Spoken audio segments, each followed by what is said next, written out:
সম্মানিত ভাইয়েরা, আজকে আমরা যে বইটা থেকে কথা শুনবো আওয়াজ করে বলতে হবে বইটার নাম। এই কোরআনে কোনো ভুল আছে, সন্দেহ আছে, সংশয় আছে? কারণ এই বইটাকে আমাদের হেদায়েতের জন্য নাজিল করেছেন কে? কোনো সন্দেহ নাই, সংশয় নাই। যালিকাল কিতাব লা রাইবা ফীহি হুদাল লিল মুত্তাকিন। This is the book whereof there is no doubt in it and a guidance to those who are muttaqin. এই বইটা এমন বই যে বইয়ে কোনো ভুল নাই, কোনো সন্দেহ নাই। আর মুত্তাকিনদের জন্য এই বইটাকে পথ প্রদর্শনকারী করে নাজিল করেছে কে? আল্লাহ। এজন্য এই বইটার সাথে আমাদের সম্পর্ক বাড়াতে হবে। প্রতিদিন কোরআনের তেলাওয়াত করা লাগবে, এই কোরআনের আয়াতগুলোর অর্থ বোঝা লাগবে। তাহলে দুনিয়াতেও শান্তি, আখিরাতেও শান্তি দিবে কে? আমরা যেন কোরআনকে আমাদের সাথী বানাই, কোরআনকে আমাদের বন্ধু বানাই। এই কোরআন থেকে আজকে আমরা কথা শুনবো, সবাই আওয়াজ করে পড়েন ইনশাআল্লাহ। আজকের আলোচনার বিষয় হচ্ছে হ্যাপি কাপল, সুখী দম্পতি। স্বামী আর স্ত্রী কেমন করে একটা সুখী দাম্পত্য জীবন কোরআনের আলোকে, ইসলামের আলোকে গঠন করতে পারে, এ বিষয়ে কিছু কথা আজকের এই চমৎকার রজনীতে আমরা শুনবো ইনশাআল্লাহ। পড়েন। আপনারা বিয়ে করছেন তো সবাই নাকি? হ্যাঁ,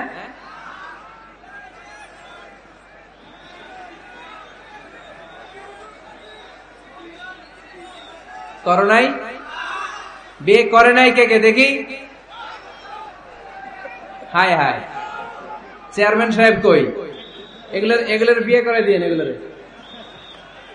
আপনার হাতে রেখে গেলাম, এই অবাকাগুলোরে মিলাই দিয়েন।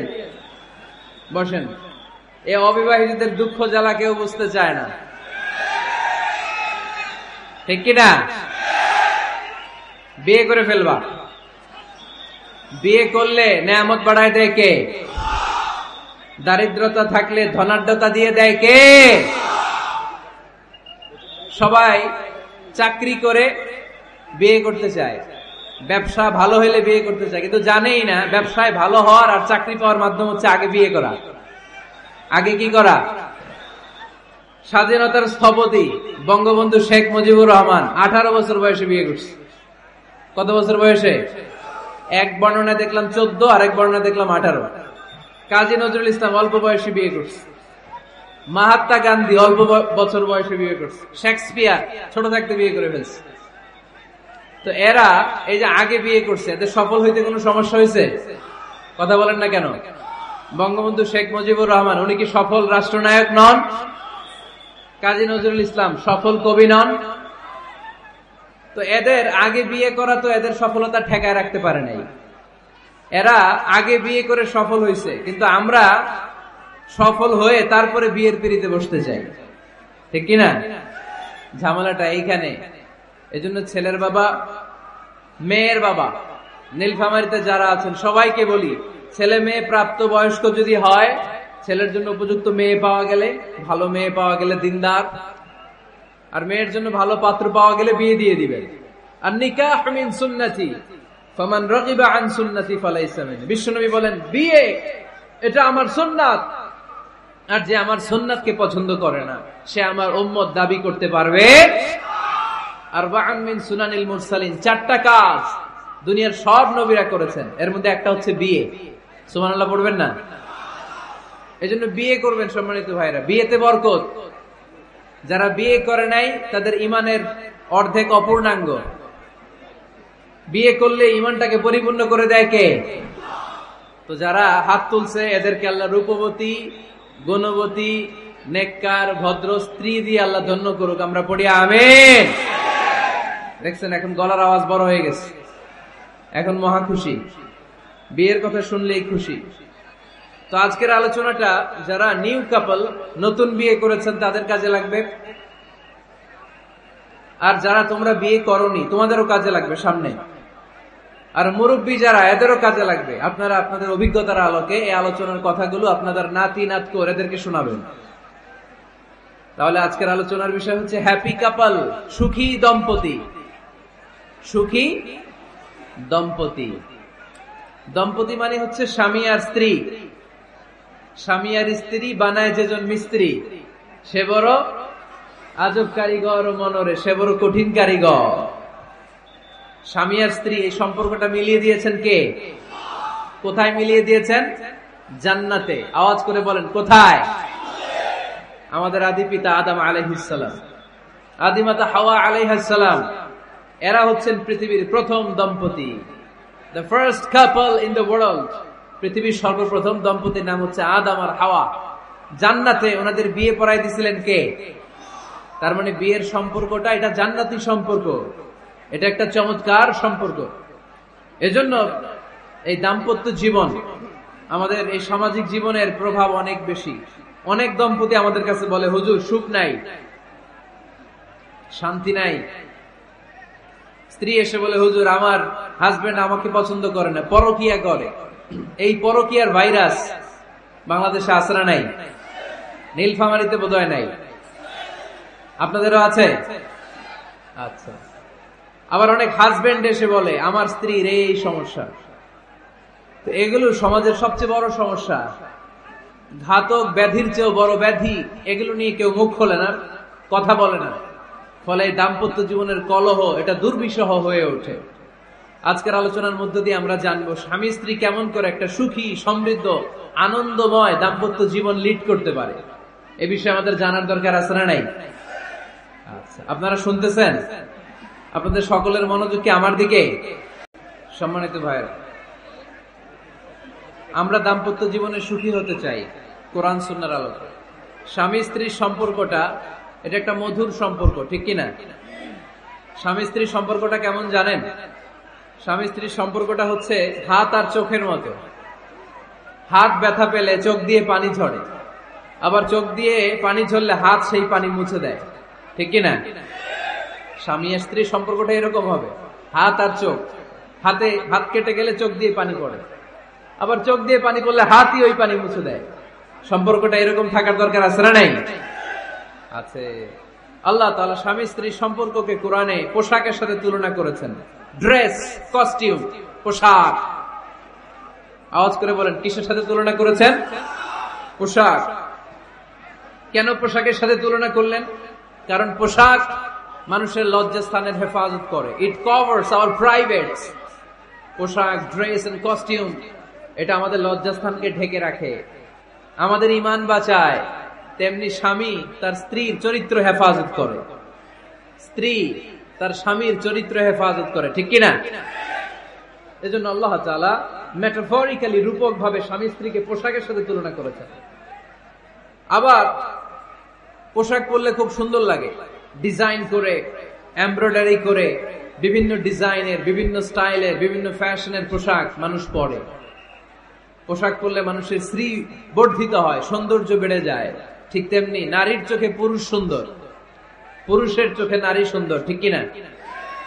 পোশাকের 3 নাম্বার কাজ হচ্ছে পোশাক মানুষকে কমফোর্ট দেয়, আরাম। এই যে শীতকালে আপনারা অনেকে ব্লেজার পরে আসছেন, অনেকের গলায় মাফলার, অনেকের গায়ে চাদর, আরাম লাগে না? কথা বলেন না কেন? লাগে। আবার গ্রীষ্মকালে এই মাফলার পরে কেউ বের হয়? চৈত্র মাসে, চৈত্র মাসে নীলফামারীতে জ্যাকেট পরেন কে কে দেখি? পরেন? পরেন? পরেন না। এর কারণ চৈত্র মাসে পাতলা কাপড় পরতে হয়, কটনের, সুতির কাপড়। শীতকালে মোটা কাপড় আরাম লাগে, দেহটাকে প্রশান্ত করে দেয়। আবার গরমকালে সুতির, কটনের পাতলা কাপড় পরলে দেহটারে প্রশান্ত করে দেয়। ঠিক তেমনি স্ত্রী যখন স্বামীর সান্নিধ্য পায়, এই লাইটটা অফ থাকলে ভালো, অফ, এই লাইটটা অফ, পারলে এটা অফ। স্ত্রী যখন স্বামীর সান্নিধ্য পায়, স্ত্রী প্রশান্ত হয়ে যায়। আবার স্বামী যখন স্ত্রীর সংস্পর্শ পায়, স্বামীর অন্তরটারে প্রশান্ত করে দেয় কে? এজন্য আল্লাহ তাআলা নারীকে বলেছেন, নারী তোমরা হচ্ছে পুরুষের পোশাক। আবার পুরুষদেরকে বলেছেন, ও পুরুষরা তোমরা নারীদের পোশাক। পড়েন আল্লাহু আকবার। রব্বুল আলামিন বলেন, হুন্না লিবাসুল লাকুম ওয়া আনতুম লিবাসুল লাহুন। ও নারীরা, তোমরা তোমাদের স্বামীদের পোশাক, আর তোমাদের স্বামীরা হলো তোমাদের পোশাক। পোশাক যেমনি লজ্জাস্থানকে ঢেকে রাখে, ঈমান ইজ্জতের হেফাজত করে, আব্রু ঢেকে রাখে, তেমনি স্বামী তার স্ত্রীর চরিত্রের হেফাজত করে, স্ত্রী তার স্বামীর চরিত্রের হেফাজত করে। পোশাক যেমনি সুন্দর, স্ত্রীর চোখে স্বামী সুন্দর, স্বামীর চোখে স্ত্রী সুন্দর। পোশাক যেমনি মানুষকে আরাম দেয়, প্রশান্ত করে দেয়, স্বামী আর স্ত্রী একে অপরের সংস্পর্শ পেলে তাদের হৃদয়টাও প্রশান্ত হয়ে যায়, ঠিক কিনা? এজন্য আল্লাহ তাআলা পোশাকের সাথে তুলনা করেছেন। পোশাক একে অপরের পোশাক, পোশাক চামড়ার সাথে লেগে থাকে না, আলাদা থাকে। তার মানে স্বামী স্ত্রী সম্পর্কটা এরকম মিলেমিশে ভালোবেসে একাকার, ঠিক কিনা? আর নিসাউ শাকাইকুর রিজাল, নারীরা পুরুষদের কাউন্টার পার্ট। নারী হচ্ছে পুরুষের সহযোগী। এই পৃথিবীর এই সভ্যতা, এই সিভিলাইজেশন, এই উন্নয়ন, এই ডেভেলপমেন্ট, এটা শুধু পুরুষরা করে নাই। এই উন্নয়নের অংশীদারিত্বে আমাদের বোনদের, নারীদেরও হাত আছে না নাই? এজন্য কাজী নজরুল বলেছেন, এ বিশ্বে যা কিছু সুন্দর চিরকল্যাণকর, অর্ধেক তার করিয়াছে নারী, অর্ধেক তার নর। চিল্লায় বলেন ঠিক কিনা? এজন্য এই মহাবিশ্বের এই সভ্যতায় আপনাদের যেমনি অবদান, আমাদের বোনদের অবদান আছে না নাই? স্বামী স্ত্রী এই দুজন মিলে এই বিশ্ব সভ্যতা তৈরি হয়েছে। এজন্য দুজনের মধ্যে সম্পর্ক হবে পোশাকের মতো। পোশাক যেমনি দেহের সাথে লেগে থাকে, স্বামী স্ত্রীর মধ্যে এরকম সুসম্পর্কের দরকার আছে না নাই? আচ্ছা, আজকে আমরা জানার চেষ্টা করব কি করে স্বামী আর স্ত্রীর মধ্যে এই সুসম্পর্ক বাড়ানো যায়, ইনক্রিজ করা যায়। কি করে আমাদের মধ্যে মারামারি, কাটাকাটি, ঝগড়া, ডিভোর্স এই রেটটা কমানো যায়, এ ব্যাপারে আমাদের জানার দরকার আছে না নাই? ইসলামী শরিয়া স্বামী স্ত্রী প্রত্যেককে ইন্ডিভিজুয়ালি আলাদা আলাদা কিছু দায়িত্ব দিয়েছে। স্বামীকে কিছু দায়িত্ব দিয়েছে, আবার স্ত্রীকে কিছু দায়িত্ব দিয়েছে, আবার উভয়কে কিছু দায়িত্ব দিয়েছে। আমরা শুরুতে স্বামী স্ত্রীর উভয়কে আল্লাহ তাআলা কি দায়িত্ব দিয়েছে এটা জানবো। তারপরে স্ত্রীদেরকে আল্লাহ তাআলা কি দায়িত্ব দিয়েছেন সেটা জানবো। সবশেষে স্বামীদেরকে আল্লাহ তাআলা কি দায়িত্ব দিয়েছে সেটা জানবো। এই দায়িত্বগুলো পালন করার মধ্য দিয়ে দাম্পত্য জীবনকে সুখময় করে দিবে কে? আল্লাহ। শুরুতে আমরা জানবো দ্য কালেকটিভ রেসপন্সিবিলিটি, যৌথ দায় দায়িত্ব কি আছে স্বামী আর স্ত্রীর, কেমন করে দাম্পত্য জীবনকে সুখময়, শান্তিময় করতে হয়। একটা দাম্পত্য জীবন কলহমুক্ত করতে চাইলে, সুখময় করতে চাইলে সর্বপ্রথম স্বামী স্ত্রীর যেটা খেয়াল রাখতে হবে সেটা হচ্ছে স্বামী স্ত্রীর উভয়ের স্যাক্রিফাইসের মানসিকতা থাকা লাগবে। স্যাক্রিফাইস, আওয়াজ করে আমার সাথে সাথে বলেন স্যাক্রিফাইস। এই স্যাক্রিফাইস ছাড়া দাম্পত্য জীবন টিকবে? দুইজনেই যদি ঝগড়া করে, দুইজনেই যদি রেগে যায়, ঝামেলা আছে না নাই? স্বামী রেগে গেলে স্ত্রীকে থেমে যেতে হয়, আবার স্ত্রী রেগে গেলে স্বামীকে থেমে যেতে হয়। স্বামীও যদি রেগে যায়, স্ত্রীও যদি রেগে যায়, তাহলে তৃতীয় বিশ্বযুদ্ধ বেঁধে যাবে, ঠিক কিনা? এই জন্য রেগে গেলেন তো হেরে গেলেন, রাগা যাবে না। স্বামী যদি রেগে যায়, স্ত্রী থেমে যেতে হবে। স্ত্রী যদি রেগে যায়, স্বামী থেমে যেতে হবে। এটাই দাম্পত্য জীবনের সুখ আর সমৃদ্ধির মূল ফর্মুলা। স্যাক্রিফাইস করতে হবে। এর কারণ আপনি যদি দোষ খুঁজতে শুরু করেন, দোষ ছাড়া পৃথিবীতে মানুষ নাই, ঠিক কিনা? No one is perfect in this world. এই পৃথিবীতে কেউই পারফেক্ট না। আপনি যে আপনার স্ত্রীর দোষ খোঁজেন, আপনারও দোষ আছে না নাই? আবার ভাবি যদি আপনার খালি দোষ খোঁজে, ভাবিরও দোষ আছে না নাই? না, এজন্য দোষ খুঁজবেন না, স্যাক্রিফাইস করেন, একটু মানিয়ে নিন। দাম্পত্য জীবনটা এরকমই, একটু ছাড় দিতে হয়, একটু মানিয়ে নিতে হয়। দাম্পত্য জীবনে কখনো মন খারাপ, কখনো মন ভালো, কখনো রোদ, কখনো বৃষ্টি, এই নিয়েই দাম্পত্য জীবন, ঠিক কিনা? তাহলে দাম্পত্য জীবনে যদি আমরা সুখ পেতে চাই, সকল নবদম্পতিকে বলবো একটু ছাড় দেওয়ার মানসিকতা বিল্ড আপ করেন, একটু মানিয়ে নেন, একটু মানিয়ে নেন, একটু ছাড় দেন, একটু মিলেমিশে চলেন। এক স্যাক্রিফাইস আমাদের জীবনটারে, আমাদের দাম্পত্য জীবনটাকে একটা জান্নাতি দাম্পত্য জীবন বানায় দিবে, ঠিক কিনা? দাম্পত্য জীবনকে সুখী করার 2 নাম্বার ফর্মুলা হচ্ছে ঝগড়া করা যাবে না। আপনারা ঝগড়া করেন নাকি? হ্যাঁ, বউয়ের সাথে ঝগড়া করেন না এরকম বিবাহিত পুরুষ কে কে আছেন দেখি এখানে? হাত তুলছে অনেকে, বিশ্বাস হয় আপনাদের? হ্যাঁ, অনেক ঝগড়া। হ্যাঁ, আচ্ছা, মেয়েরা বেশি করে? না না, এই মহিলা প্যান্ডেল আছে এদিকে, এদেরকে জিজ্ঞেস করলে বলবে সব দোষ আপনাদের, আর আপনারা দোষ দিচ্ছেন এদের। তো ঝগড়া করবেন না মেহরবানি করে, সম্মানিত ভাইরা, ঝগড়া করবেন না। কারণ এই ঝগড়া থেকে, সামান্য ঝগড়া থেকে অনেক সময় বিচ্ছেদের দিকে চলে যায় সম্পর্ক। ছোট্ট ঝগড়া থেকে যেতে যেতে ঝগড়া বাড়তে বাড়তে ডিভোর্সের দিকে গড়ায়, এরকম আছে না? নাই না। সামান্য ঝগড়া যদি বেঁধে যায়, শয়তান এটার মধ্যে বাতাস দেয়, এটারে বাড়াতে বাড়াতে শয়তান অনেক বড় করে। ইমানদারদের পরিবার ভেঙে গেলে শয়তান খুশি, আর ইমানদারদের পরিবার টিকে থাকলে আমার আল্লাহ খুশি। আমরা কার খুশি চাই? জোরে বলতে হবে, খুশি চাই কার? শয়তান সব সময় চায় ইমানদারদের ফ্যামিলি ভেঙে দিতে। Always he tries his level best to break down the relationship of a mu'min family. একজন ইমানদারের ফ্যামিলি কি করে ব্রেক ডাউন করে দেয়া যায়? যেন ঝগড়াই করবো না আমরা। আপনি ঝগড়া করলে ভাবি যেন ঠান্ডা থাকে, ভাবি ঝগড়া শুরু করলে আপনি ঠান্ডা থাকবেন। ঝগড়া করা যাবে না, কিন্তু ঝগড়া হয়ে যায় ফ্যামিলিতে, এটাকে চেক দিতে হবে। ঝগড়া নিয়ে অনেক মজার মজার গল্প আছে। একটা গল্প দিয়ে আজকে শুরু করি। এক লোক মাহফিল শেষ করে 11টার দিকে বাসায় ফিরেছে। তো বাসায় ঢোকার আগে তার ওয়াইফকে ফোন দিয়েছে। ফোন দিয়ে বলতেছে, এই মাহফিল শেষ, আমি কিন্তু বাসায় চলে আসতেছি, শুরু করার আগে তাড়াতাড়ি দরজাটা খুলো। তো স্ত্রী আবার রাতের খাবার স্বামীকে ছাড়া খায় না। তো স্ত্রী দরজা খুলে দাঁড়ায় আছে, স্বামী বেচারা আসছে। আসার পরে স্ত্রীকে বলতেছে, এই শুরু করার আগে রাতের খাবার দিয়ে দাও, খেয়ে নেই। তো স্বামী ওয়াশরুম থেকে ফ্রেশ ট্রেশ হয়ে আসছে, স্ত্রী বেচারিও ডাইনিং টেবিলে খাবার দিয়েছে। এবার স্বামীও খেতে বসেছে, স্ত্রীও খেতে বসেছে। স্বামী আবার বলতে আরম্ভ করছে, শুরু করার আগে ফ্যানটা ছাড়ো, খুব গরম লাগতেছে।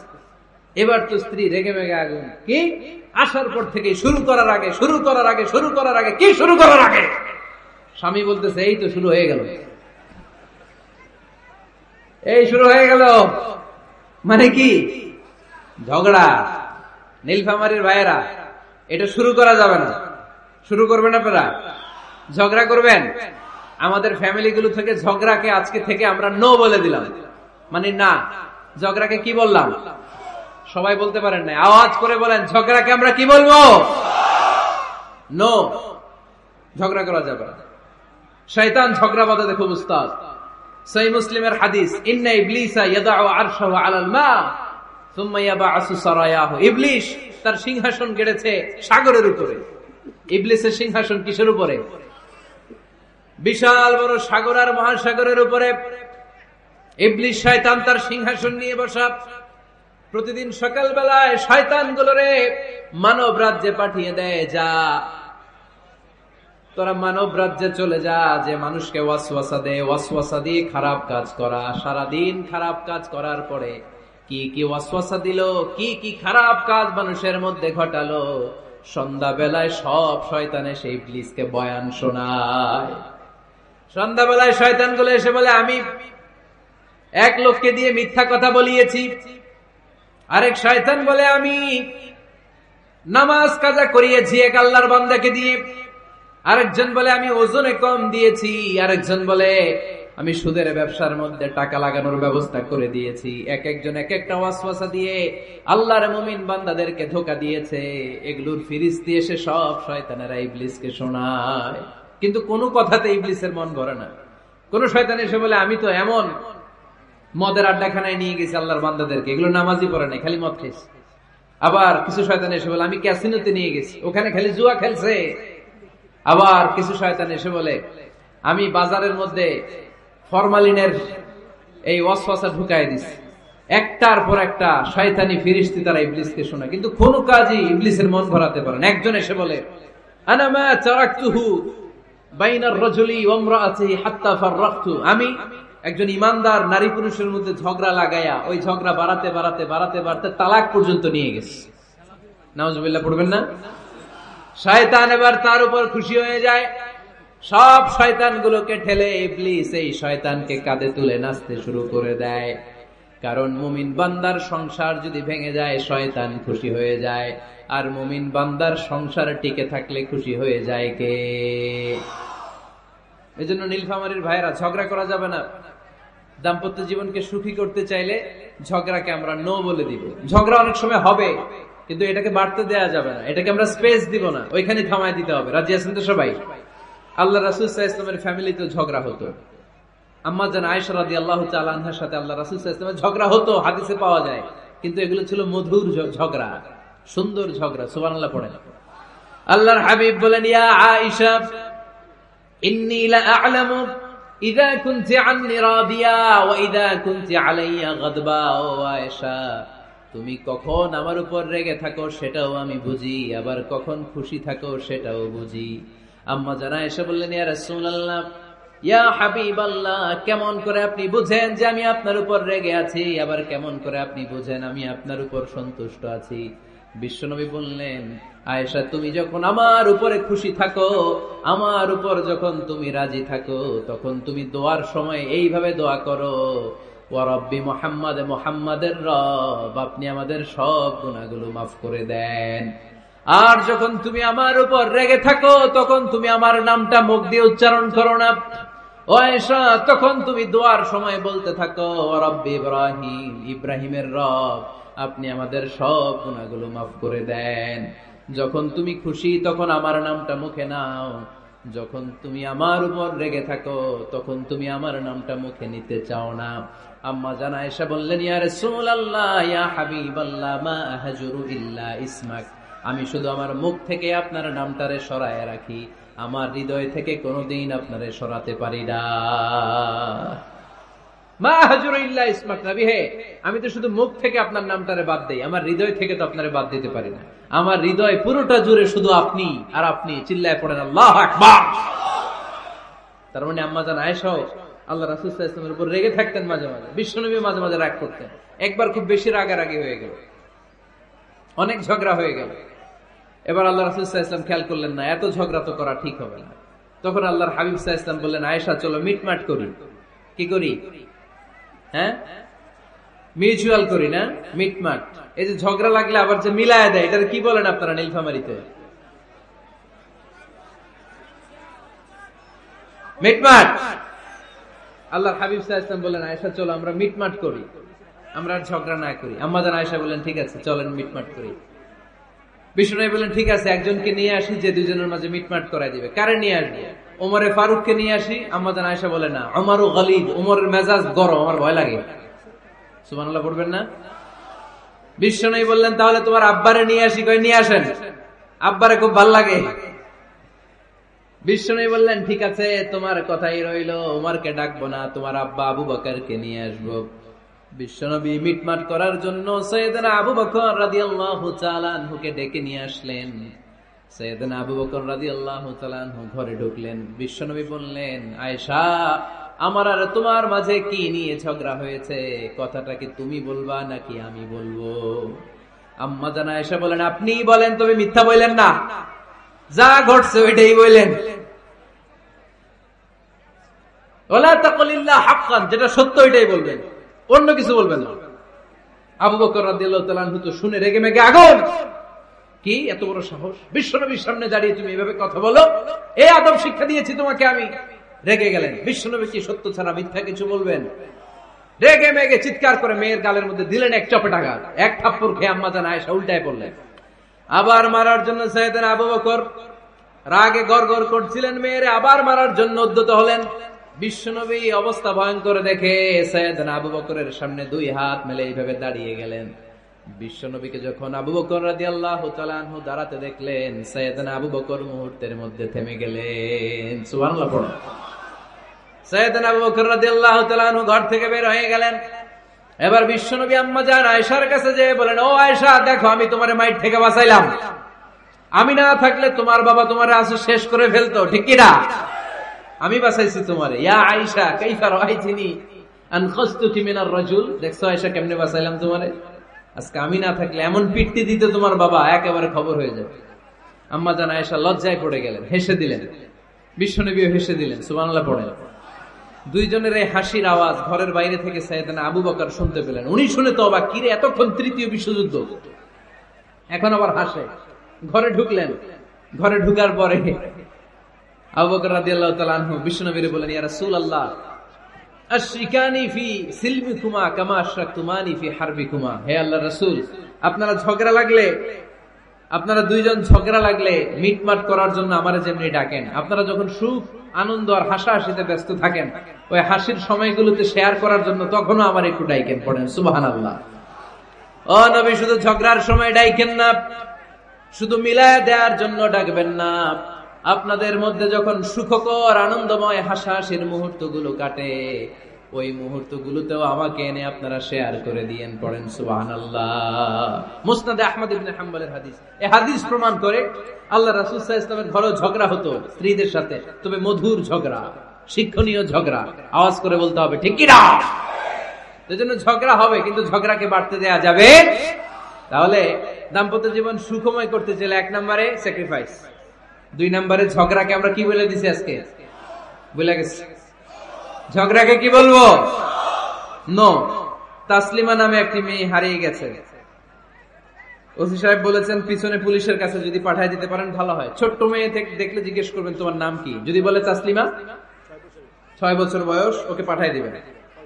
3 নাম্বার, দাম্পত্য জীবন সুখময় করতে চাইলে দাম্পত্য জীবনের কোনো গোপন কথা কারোর সাথে শেয়ার করা যাবে না। এটা কবিরা গুনাহ, এটাকে হারাম বলে ঘোষণা দিয়েছে কে? এটাকে বিষ্ণু বলেছেন আযমুল আমানা। স্বামী স্ত্রীর মধ্যে যে অন্তরঙ্গ মুহূর্ত কাটে, এই মুহূর্তগুলোর কথা কারোর সাথে শেয়ার করা যাবে? নীলফামারীর যুবক ভাইরা চিল্লায় বলে এগুলো শেয়ার করা যাবে? বিষ্ণু বললেন খবরদার, এটা আযমুল আমানা। স্বামীর সবকিছু স্ত্রীর কাছে আমানত, স্ত্রীর সবকিছু স্বামীর কাছে আমানত। আবার বিষ্ণু বলেছেন যারা স্বামী স্ত্রীর গোপন দাম্পত্য জীবনের কথা অন্যের কাছে শেয়ার করে দেয়, তারা হলো আশারুন নাস, পৃথিবীর মধ্যে সবচাইতে নিকৃষ্ট মানুষ। এরা নিকৃষ্ট, এদের চাইতে নিকৃষ্ট আর কেউ হতে পারে না। উলাইকা কাল আনআম বাল হুম আদাল। এরা পশুর চাইতেও নিকৃষ্ট, যারা স্বামী স্ত্রীর প্রাইভেট কথা, পার্সোনাল কথা মানুষের কাছে বলে বেড়ায়। আর সিবাউ হারাম, এই গোপনীয় সব কথাগুলোকে অন্যের কাছে প্রকাশ করা হারাম করেছে কে? চিল্লায় বলতে হবে কে? তাহলে খবরদার, নিজেদের দাম্পত্য জীবনের কোনো কিছু অন্যের সাথে শেয়ার করবেন না। আমাদের বোনরা অনেক সময় একসাথে বসলে পেটের কথা, পিঠের কথা সব বলে ফেলায়, আছে না নাই? না বোনেরা, সব শেয়ার করলেও আপনাদের দাম্পত্য জীবনের কোনো কথা কখনো কারোর সাথে শেয়ার করতে পারবেন না। 4 নম্বর ফর্মুলা হচ্ছে অহেতুক সন্দেহ পরিহার করতে হবে। অনেক স্ত্রী আছে স্বামীরে খালি সন্দেহ করে, আছে না নাই? নীলফামারীতে এই সমস্যা নাই, আছে? এই যে ভুক্তভোগী পাওয়া গেছে, আছে না নাই? আছে, খালি সন্দেহ করে। এই তুমি ওদিকে তাকাই লাগে, ওই বেডের দিকে তাকাই লাগে, এই তোমার মোবাইল দাও, কারে ফোন দিলা দেখি, এই ফেসবুকের পাসওয়ার্ড দাও দেখি কি করছে, দেখি মেসেঞ্জারে কার সাথে চ্যাটিং করছে, আছে না নাই? এই যে অহেতুক সন্দেহ আপনার ফ্যামিলিটারে জাহান্নামের টুকরা বানায় দিবে। আবার অনেক স্বামী আছে স্ত্রীকে খালি সন্দেহ করে, এদিকে তাকালে সন্দেহ করে, ওদিকে তাকালে সন্দেহ করে, বাসায় থাকলেও সন্দেহ, বাইরে গেলেও সন্দেহ, এরকম আছে না নাই? না, অহেতুক সন্দেহ এটা পরিহার করবেন। এই সন্দেহ খুব খারাপ জিনিস। আমি ব্যক্তিগতভাবে অনেক কেস এরকম হ্যান্ডেল করেছি। এসে বলে হুজুর খালি সন্দেহ করে, এটা একটা রোগ। এটা কি? আপনার ফ্যামিলিটারে শেষ করে দেবে। এজন্য অহেতুক সন্দেহ পরিহার করবেন। হ্যাঁ, সত্যি যদি পরকীয়ার কোনো ঘটনা ঘটে থাকে ওটা নিয়ে বসেন, ফেস টু ফেস কথা বলেন, ফ্যামিলি মিটিং করেন, সরাসরি সেটেল করার চেষ্টা করেন। কিন্তু অহেতুক সন্দেহ একটা রোগ। এই রোগ থেকে আল্লাহ তুমি দাম্পত্য জীবনকে বাঁচাও। আমরা আওয়াজ করে পড়বো আমিন। 5 নাম্বার, স্বামী স্ত্রী একে অপরকে আল্লাহর বিধান স্মরণ করায় দিবে। স্বামী যদি ফজরের সময় ঘুমায় থাকে, স্ত্রীর ডেকে দেওয়ার দরকার আছে না নাই? আবার স্ত্রী যদি ঘুমায় থাকে, স্বামীর ডেকে দেওয়ার দরকার আছে না নাই? কোন স্বামী যাবে জান্নাতে, তার স্ত্রী যাবে জাহান্নামে। আবার স্ত্রী হবে জান্নাতি, স্বামী যাবে জাহান্নামে। এরকম আমরা চাই নাকি? আমরা যখন জান্নাতে যাব, আমার স্ত্রীর হাত ধরে একসাথে জান্নাতে ঢুকতে চাই, ঠিক কিনা? আবার আমার স্ত্রী যখন জান্নাতে যাবে, সে একা ঢুকতে পছন্দ করবে?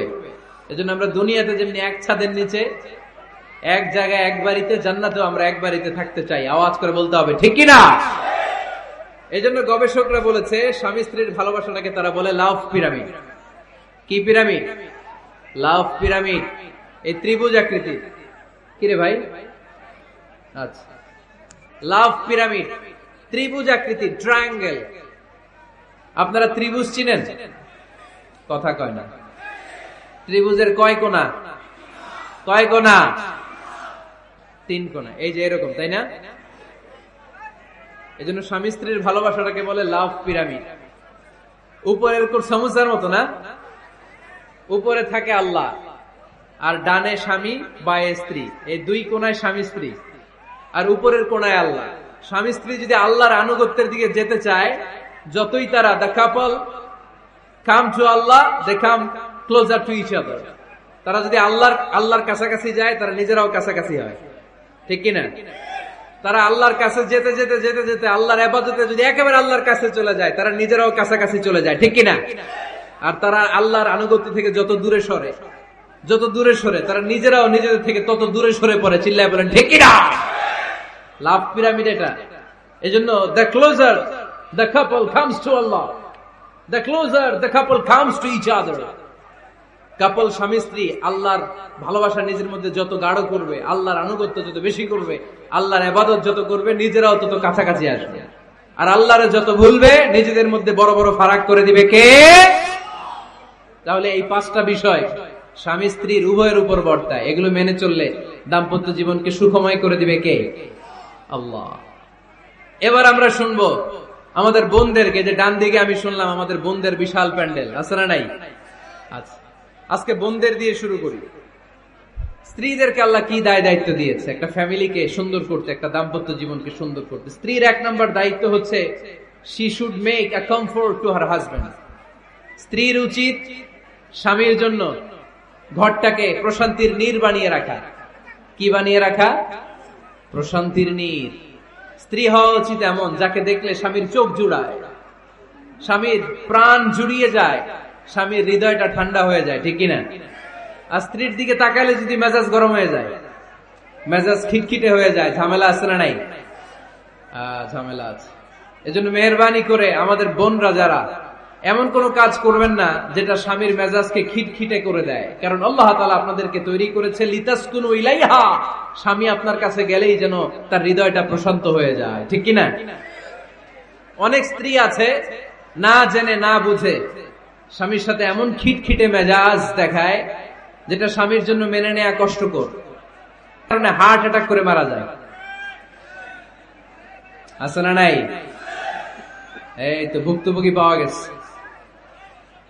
স্বামীর জন্য একটা ত্রাস হয়ে দাঁড়ায় স্ত্রী, ত্রাস।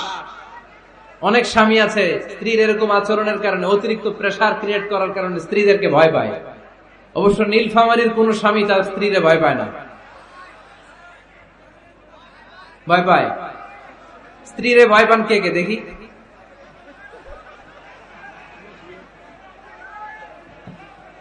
ভয় পান আপনারা? ভয় পান? হ্যাঁ,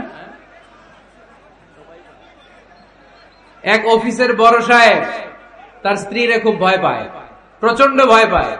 তো সে মনে মনে ভাবলো, দেখি আমার অফিসের যারা স্টাফ আছে, ম্যানেজাররা আছে, এরা কতটুকু ভয় পায়, এরা ভয় পায় কিনা। তো একদিন সকালবেলা অফিসের সব স্টাফ গুলোর একসাথে দাঁড় করায় বলতেছে, এই আপনারা যারা যারা আপনাদের স্ত্রীদেরকে ভয় পান তারা ডান দিকে যান, আর যারা স্ত্রীকে ভয় পান না এরা বাম দিকে যান।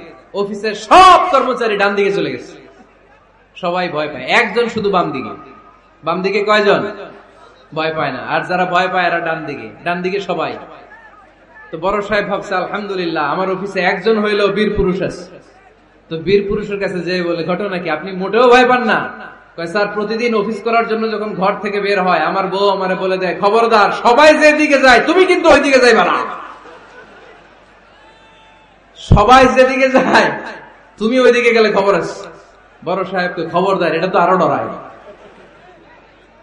ঠিক কিনা? এজন্য বোনদেরকে বলবো, লিতাসকুনু ইলাইহা, এমন ভাবে আপনি আপনার স্বামীর সামনে নিজেকে প্রেজেন্ট করেন যাকে আপনাকে দেখলে আপনার স্বামীর চোখ জুড়িয়ে যায়, হৃদয়টা প্রশান্ত হয়ে যায়, আপনাকে দেখলেই আপনাকে ভালোবাসতে মনে চায়, ঠিক কিনা?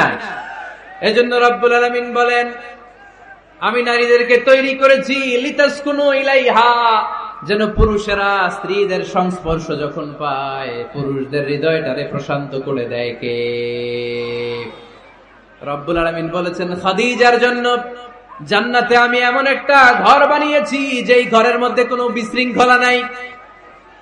খাদিজার জন্য জান্নাতে এমন একটা প্রাসাদ আমি বানিয়েছি যে প্রাসাদের মধ্যে কোনো আওয়াজ নাই, কোনো কোলাহল নাই, কোনো বিশৃঙ্খলা নাই।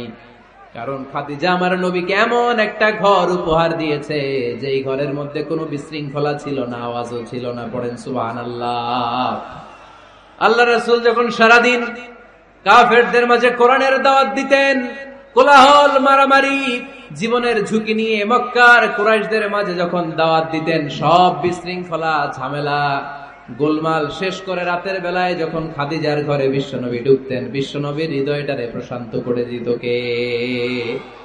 আম্মাজান খাদিজা বিশ্বনবী সাল্লাল্লাহু আলাইহি ওয়াসাল্লামের জন্য এমন ঘর উপহার দিয়েছেন যেই ঘরে বিশ্বনবী আসলে বিশ্বনবীর হৃদয়টা ঠান্ডা হয়ে যেত। সুবহানাল্লাহ পড়ে।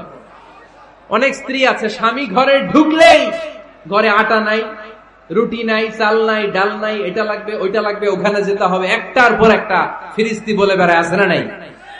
না, এটা করবেন না। আপনার কি লাগবে এই সব দায় দায়িত্ব আল্লাহ তাআলা স্বামীকে দিয়েছে, স্বামীকে জানাবেন।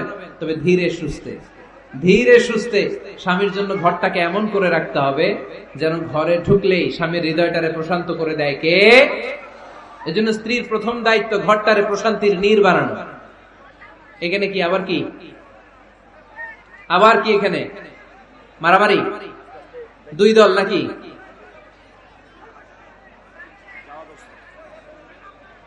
আপনাদের মনোযোগ আছে না গেছে? কষ্ট হচ্ছে? হ্যাঁ, অনেক রাত হয়ে গেছে তো, প্রায় 10:30। হ্যাঁ, তাকবীর পড়েন, লিল্লাহে তাকবীর। তো কিছু লোক ওঠা বসা শুরু করলেন কেন? হ্যাঁ, 1 নাম্বার, 2 নাম্বার, 3 নাম্বার নাই তো আবার? হ্যাঁ, 1 নাম্বার নাকি পেশাব করা, 2 নাম্বার নাকি টয়লেটে যাওয়া, 3 নাম্বার নাকি এইটা। বিড়ি খান আপনারা? বিড়ি আর সিগারেটের সাথে মুসলমানের সম্পর্ক আছে না। কোন মুসলমান সিগারেট খেতে পারে, বিড়ি টানতে পারে? কারণ এটা এমন একটা খাবার যে খাবার টয়লেটে ঢুকেও খাওয়া যায়। সিগারেট ছাড়া কোন খাবার টয়লেটের ভেতরে খাওয়া যায়? কথা বলেন, খাওয়া যায়? এবং সিগারেট পৃথিবীর এমন খাবার যে খাবারের গায়ে এই খাবারের বদনাম লেখা থাকে, ঠিক কিনা? সিগারেট ছাড়া পৃথিবীর কোন খাবারে ওই খাবারের বদনাম আছে? কথা বলেন। ধরেন আপনাদের নীলফামারীতে নতুন 1 প্যাকেট বিস্কিট বেরিয়েছে, যে বিস্কিটের গায়ে লেখা এই বিস্কিট খাওয়ার 1 ঘন্টার মধ্যে ডায়রিয়া শুরু হবে। ওটা খাইবেন কে? খাবেন আপনারা? কি বলবেন দোকানদারে, তোর বিস্কিট তুই খা, তোর ডায়রিয়া হোক, ঠিক কিনা?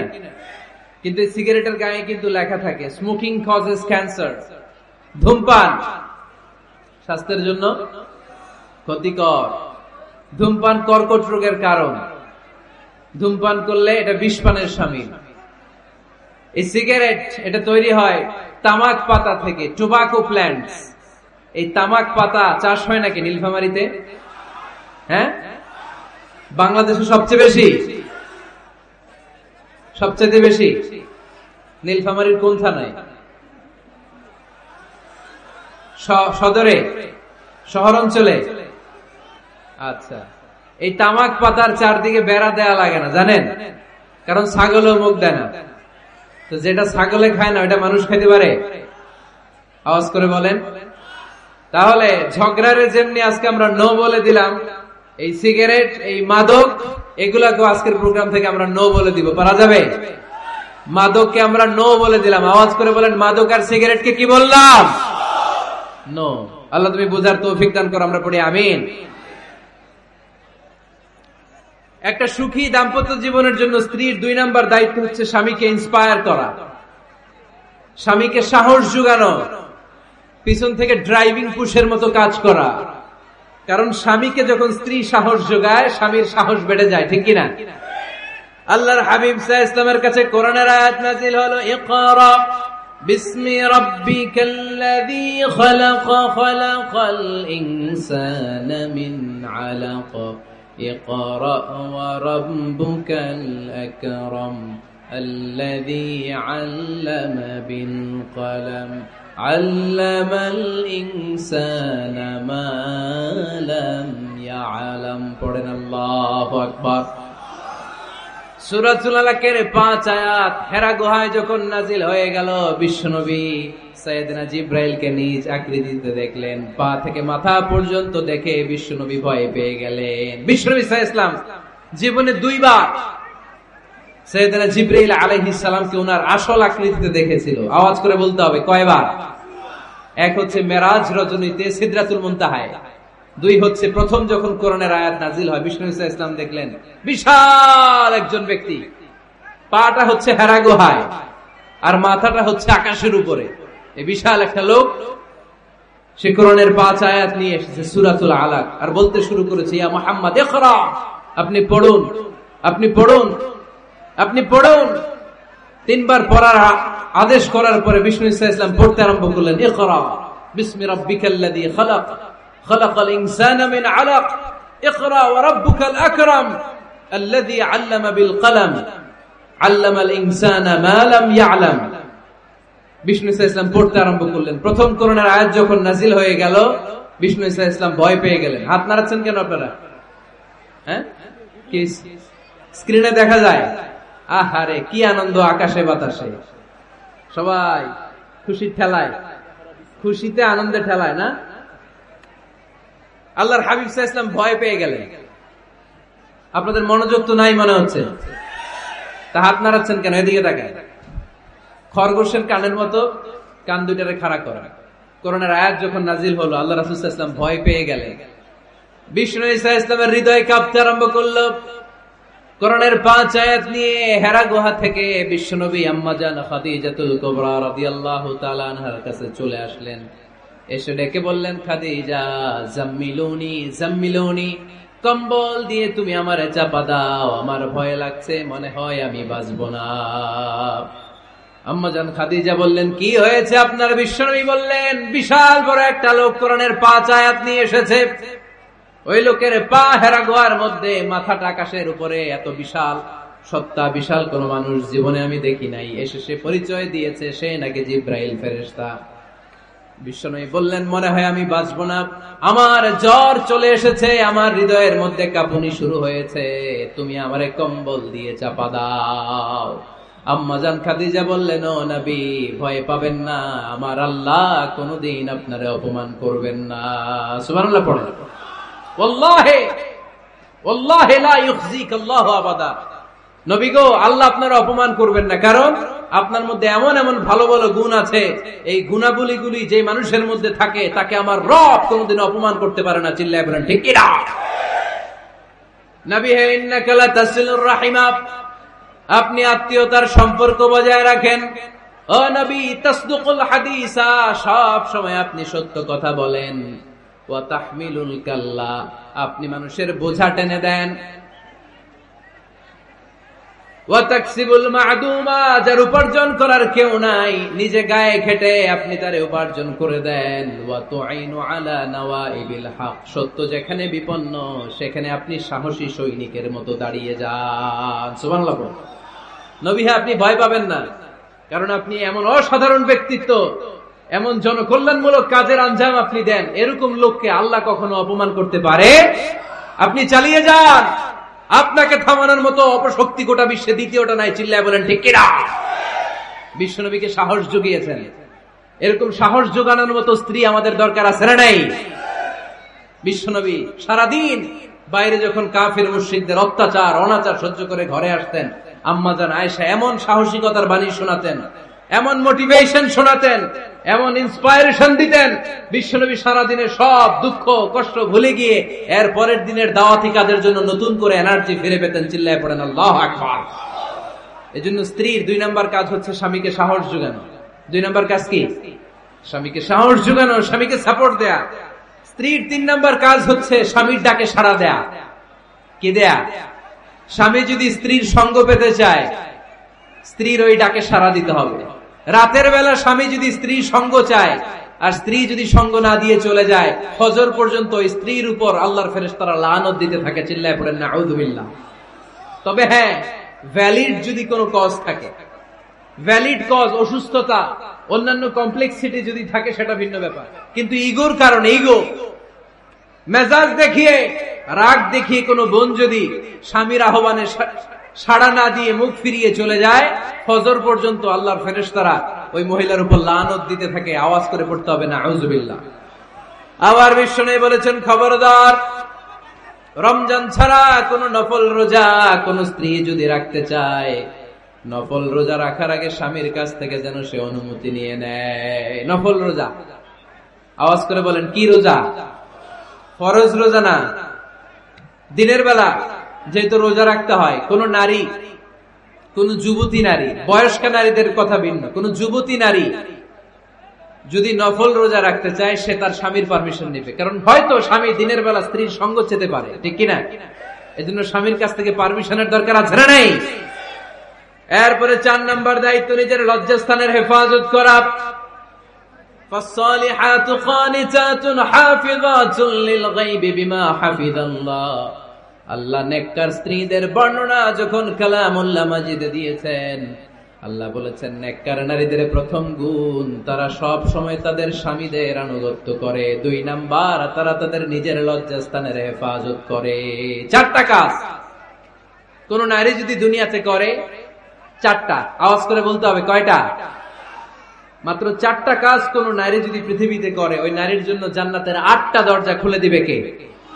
আওয়াজ করে বলতে হবে, খুলে দিবে কে?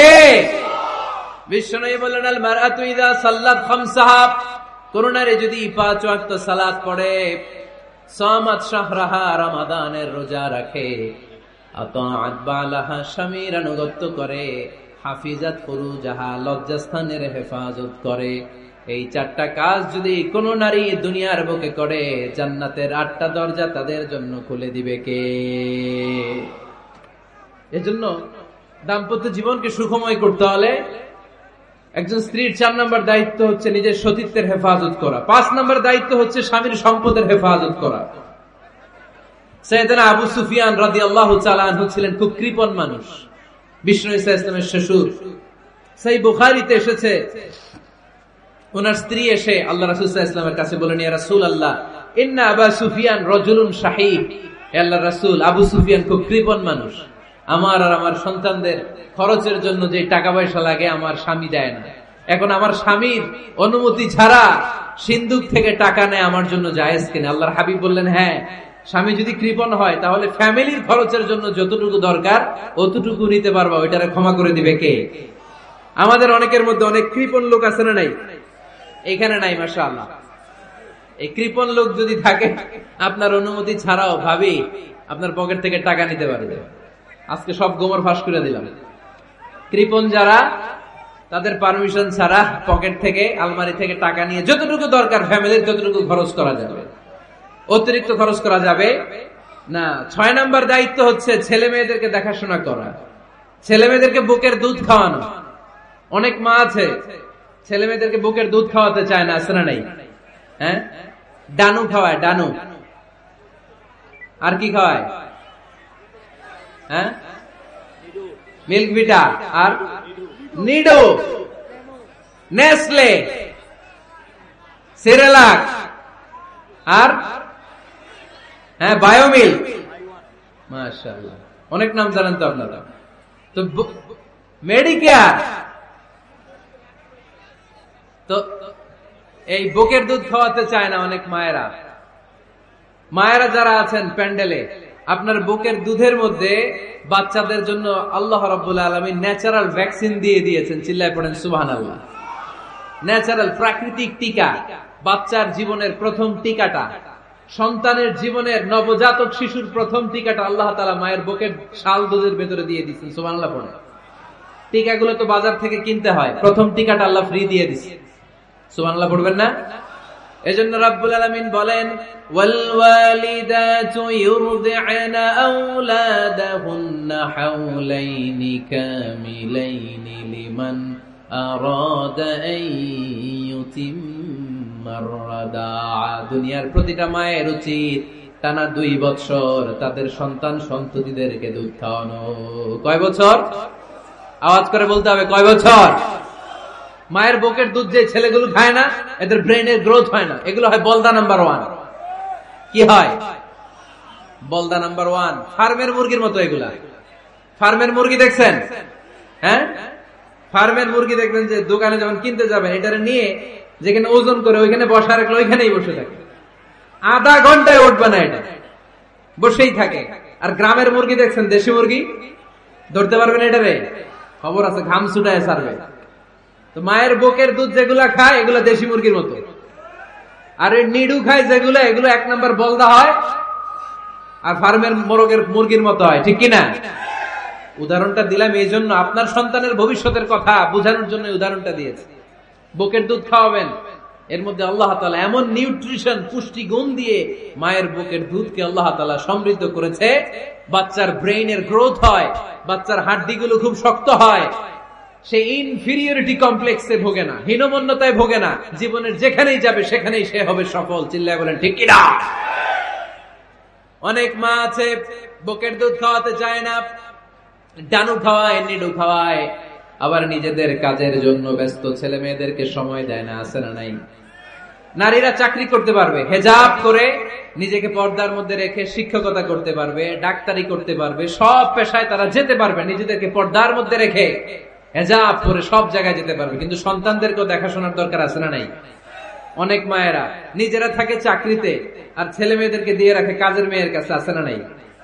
মনে রাখবেন, আপনি যদি অফিসে চাকরিতে ব্যস্ত থাকেন আর ছেলে মেয়ে যদি কাজের মেয়ের কাছে মানুষ হয়, তাহলে ছেলে মেয়ে আপনার আচরণ পাবে না, সে কাজের মেয়ের বুয়ার আচরণ পেয়ে পেয়ে বড় হবে। চিল্লায় বলেন ঠিক কিনা? এক একটা নারীকে আল্লাহ তাআলা এক একটা ফ্যামিলির ম্যানেজিং ডাইরেক্টর বানিয়ে দিয়েছে। A woman is an MD of a family. একজন নারী একটা ফ্যামিলির ম্যানেজিং ডাইরেক্টর। এখানে অনেক কাজ আছে মিয়া। এখানে তার ফুড ম্যানেজমেন্ট এনশিওর করতে হয়, এখানে অনেক ডিপ্লোমেসি জানা লাগে। একজন নারীকে ফ্যামিলিতে টিকে থাকতে হলে কূটনীতি লাগে, শাশুড়ির সাথে বউয়ের ঝগড়া আছে না নাই, ম্যানেজ করতে হয়। একান্নবর্তী ফ্যামিলি হলে স্বামীর ভাই বোন এদের মন মানিয়ে চলতে হয়, পুরো ঘরটাকে হ্যান্ডেল করতে হয়। এখানে আছে ফুড ম্যানেজমেন্ট, এখানে আছে ক্লিনিং ম্যানেজমেন্ট, এখানে আছে ডিপ্লোমাসি। পুরো ঘরের মধ্যে তো বিশাল একটা অফিস। এই কাজ ফেলে দিয়ে মহিলারা বাইরে ঘুরে বেড়ায় না। ফ্যামিলি সামলান। আপনি যদি ঘরমুখ হন, তাহলে আপনার ফ্যামিলির মধ্যে বরকত দিয়ে এটাকে সমৃদ্ধ করে দিবে কে? তাহলে সুখী দাম্পত্য জীবনের 6 নম্বর ফর্মুলা হচ্ছে ছেলে মেয়েদেরকে সময় দেয়া। ছেলে মেয়েদেরকে সময় দেন। Spending money, spending time is more important than spending money for children. ছেলে মেয়েদের জন্য টাকা ব্যয় করার চেয়ে ছেলে মেয়েদের সাথে সময় ব্যয় করা বেশি গুরুত্বপূর্ণ। ঠিক কিনা? এমন অনেক ফ্যামিলি আছে আমি দেখেছি যে বাবাও চাকরিজীবী, মাও চাকরিজীবী। আছে না নাই? হয় ডে কেয়ারে না কাজের বুয়ার কাছে মানুষ হইতেছে। বাবা মারা যখন সকালে অফিসের জন্য বের হয় তখনও ছেলে মেয়ে ঘুমায়, আবার রাতে যখন মিটিং সিটিং সব শেষ করে ঘরে আসে তখনও ছেলে মেয়েগুলো ঘুমায়। শুক্রবার ছাড়া বাবা মার ছেলে মেয়েদের দেখা নাই। এরকম ফ্যামিলি আছে না নাই? ঢাকাতে পারিবারিক এই ক্রাইসিস, এই সংকটগুলো আমরা প্রায়ই শুনি। আপনাদের নীলফামারীতে আলহামদুলিল্লাহ এগুলো নাই, তাই না? আল্লাহ তুমি আমাদের ফ্যামিলিগুলোরে বরকতময় করো, আমাদের ফ্যামিলিতে যেন আমরা জান্নাতি ইমেজ উপভোগ করতে পারি, তুমি তৌফিক দান করো। আওয়াজ করে পড়বো আমিন। 7 নম্বর দায়িত্ব, বিশ্বনবী বলেছেন খবরদার, স্বামী পছন্দ করে না এমন কোন লোককে স্ত্রী যেন ঘরে অ্যালাউ না করে। স্বামী পছন্দ করে না এমন কোন লোককে আপনার স্ত্রী ঘরে অ্যালাউ করতে পারবে? আমার বোনেরা খবরদার, আপনার স্বামীর পারমিশন ছাড়া, আপনার স্বামী পছন্দ করে না এরকম কোন লোককে আপনার ঘরে আপনি অ্যালাউ করতে পারবেন না। 8 নাম্বার, স্বামীকে আর্থিকভাবে সহযোগিতা করা। যদি স্ত্রী ধনী হয়, আমরা সব এক করে ফেলছি, আসলে ইসলামের দৃষ্টিতে স্বামীর ব্যালেন্স আলাদা, স্ত্রীর ব্যালেন্স আলাদা। স্বামীর যাকাত আলাদা, স্ত্রীর যাকাত আলাদা। ঠিক কিনা?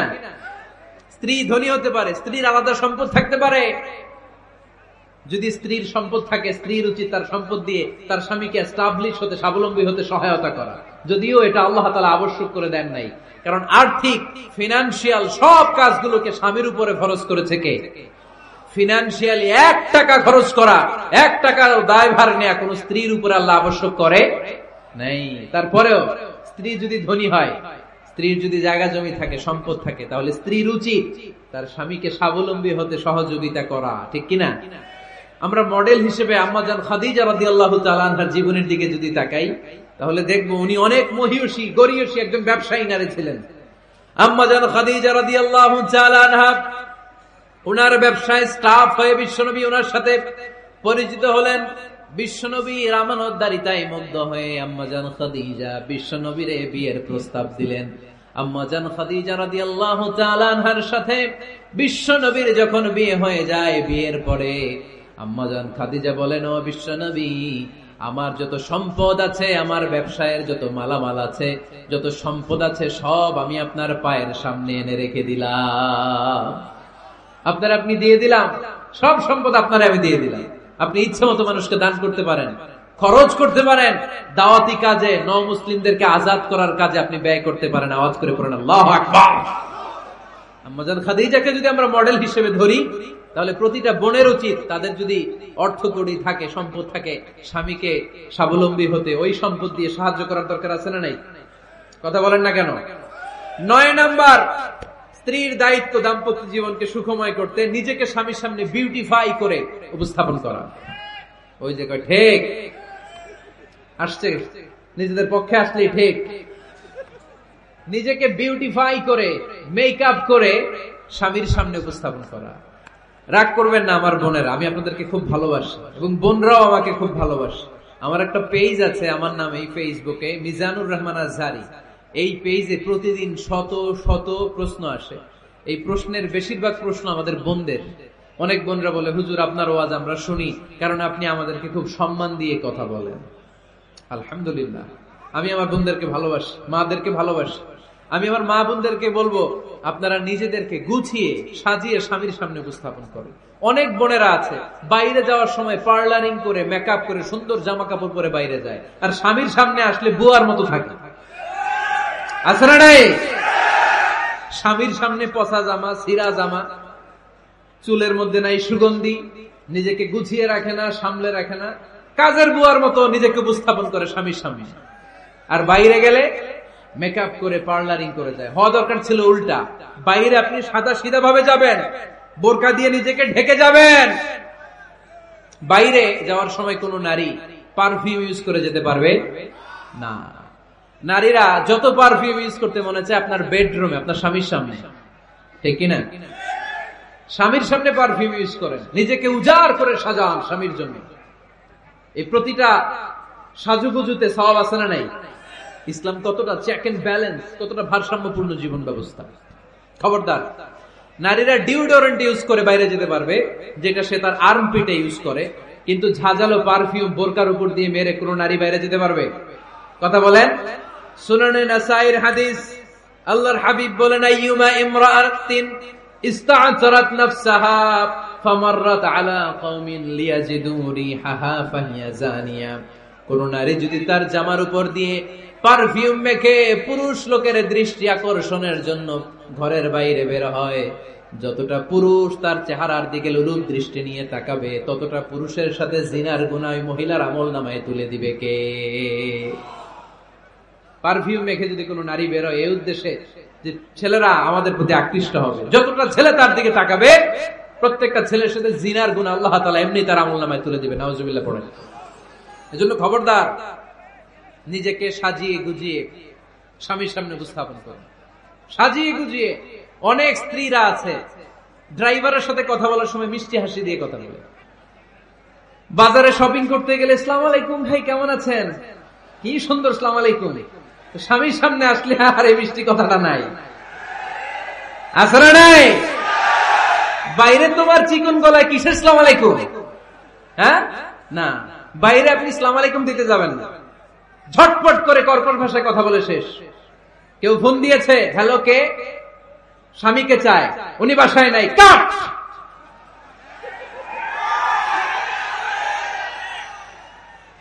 কারে চান? আপনার হাজবেন্ডের, নাই, কাট, শেষ করে দিবেন।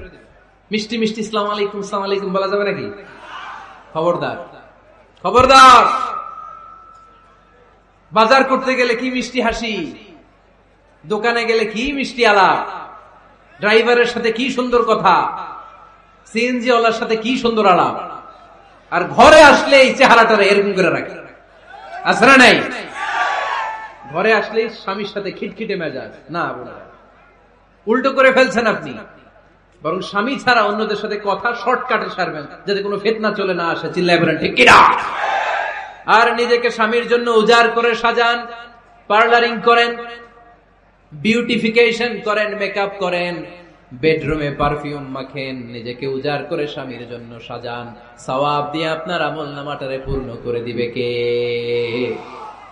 বিশ্বনবী যখন সফরে যেতেন, সফর থেকে ফিরে আসার সময় ডিরেক্টলি স্ত্রীর ঘরে যেতেন না। বিশ্বনবী একজনকে ঘরে পাঠিয়ে দিতেন, মদিনা রূপকণ্ঠে কিছু সময় অপেক্ষা করতেন আর বলতেন, আজকে আমি আয়েশার ঘরে যাব, আয়েশারে যে বলো আমি এসেছি, কয়েক ঘন্টা পরে আয়েশার ঘরে আমি ঢুকবো। সুবহানাল্লাহ পড়েন। স্ত্রীকে সময় দিতেন, কারণ স্ত্রী হয়তো কাজ করে, ঘর গুছায়, ঘেমে থাকতে পারে, তাকে নিজেকে গুছানোর জন্য সময়ের দরকার আছে না নাই? লম্বা সফর শেষ করে, সেই বুখারীর হাদিস, বিশ্বনবী যখন সফর শেষ করে মদিনায় ফিরতেন, ডিরেক্টলি স্ত্রীর কাছে যেতেন না, মদিনার উপকণ্ঠে ওয়েট করতেন এবং বার্তাবাহককে পাঠাতেন, যে বলো যে আজকে আমি সফিয়ার ঘরে থাকবো। সফিয়াকে সময় দিতেন 2-1 ঘন্টা, যাতে নিজেকে সাজিয়ে নিতে পারে। সুবহানাল্লাহ পড়ো। এজন্য প্রতিটা স্ত্রীর উচিত, আমার মা বোনেরা যারা আপনার মহিলা প্যান্ডেল থেকে শুনছেন, নিজেকে উজাড় করে স্বামীর জন্য সাজান। আপনার সাজুগুজু, টাকা দামের জামদানি শাড়ি কিনছে, আমারও একটা দিবা, আছে না নাই? আবদারটা হইল, আবদারটা হয়েছে। আপনি তো জানেন আপনার স্বামীর ক্যাপাসিটি কতটুকু। আমার বোনেরা, আমার মায়েরা, খবরদার, আপনার স্বামীর ভেতরে আপনার জান্নাত, আপনার স্বামীর ভেতরে আপনার জাহান্নাম। আপনার স্বামীর মনকে খুশি রাখতে পারলে জান্নাতের দরজাগুলো আপনার জন্য খুলে দিবে কে? ক্যাপাসিটির বাইরে কিছু চাবেন না। এই 10টা স্ত্রীদের দায়িত্ব। এই 10টা পয়েন্ট যদি কোন স্ত্রী স্বামীর জন্য এইভাবে স্যাক্রিফাইস করে করে এইভাবে আঞ্জাম দিতে পারে, এই স্ত্রীদের জন্য জান্নাতের দরজাকে খোলা রেখেছে কে? আওয়াজ করে বলতে হবে, খোলা রেখে দিয়েছেন কে? আমাদের দাম্পত্য জীবন সুখী হোক, সমৃদ্ধ হোক, জান্নাতি আমেজে ভরপুর হোক, আমরা চাই কি চাই না?